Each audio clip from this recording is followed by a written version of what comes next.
Hello and welcome to my craft studio today. So I was asked if I could do a quick video on the white and green Helleborus Christmas rose. So this is what I have in front of me.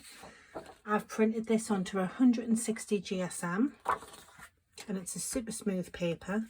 And then what I'm going to do is on the sheet they're all grouped into sizes. So I'm just going to cut this layer out. So I'm just using my big scissors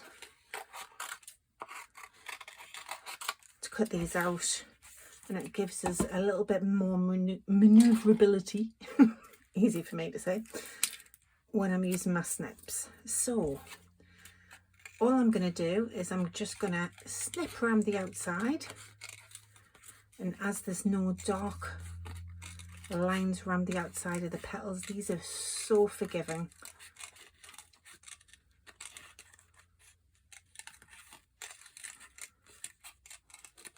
You don't have to worry about it. If you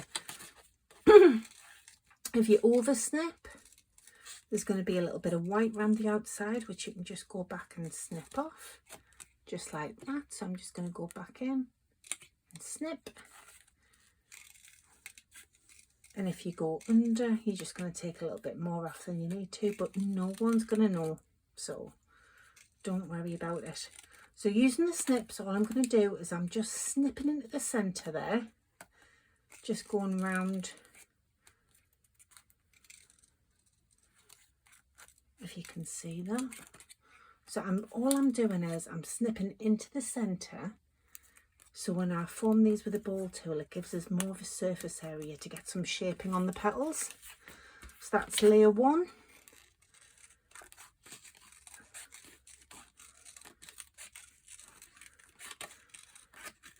And these are fantastic if you're just having a night of cutting in front of the TV.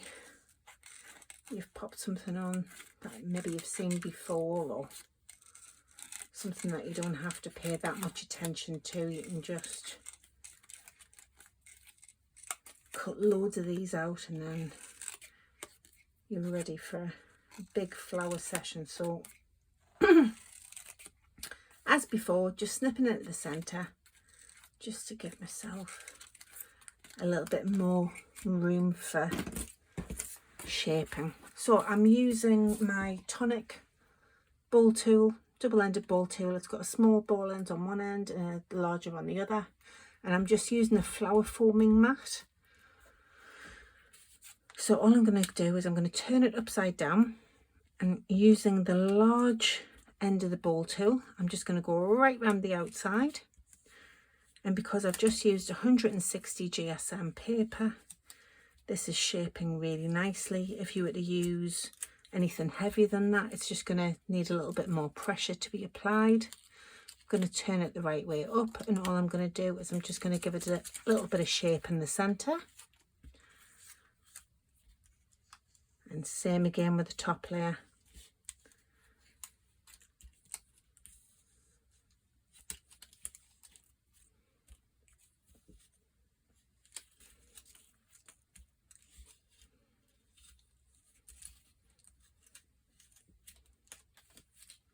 So what you're looking for with the top layer is you want a really nice cup shape, which that one's got.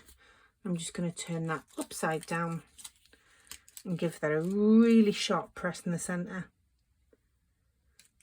And then just to make this a little bit more realistic, I'm not going to place that exactly where it should be on top of the next layer. I'm going to go a little bit on the wonk, a little bit offset, and it'll just give it a little bit more realistic shape. So turning that round and just using the ball tool, give that a sharp press in the centre. And then there's my little Christmas rose, all made up and ready to go on. I think I'll use some of these on the MDF that I'm using at the moment, but they're really nice on Christmas cards. And as I say, on the sheet there's all different sizes, so it's up to you how big you want to make them. You could add some frills in the centre, you could add some stamens, you could add some stickles, some glitter, whatever you fancy, just to make them a little bit different. Or you could just use some glossy accents and highlight the stamens that are already there. I hope you've liked this little video. If you have, please consider giving it a thumbs up, a little like, leave a comment. And if you're not a member already of our Facebook group, why don't you pop over and join us? It's a lovely little group where we share all of our makes, top tips, techniques, and it's easier to chat with people on there so I can get an idea of what content you want, new videos that I'll be doing, unboxing videos and all that good stuff. So I will pop everything in the description box below the video, and I'll also put the links in the first comment. So make sure you pop over and join us. Thank you. See you in the next video. Bye bye.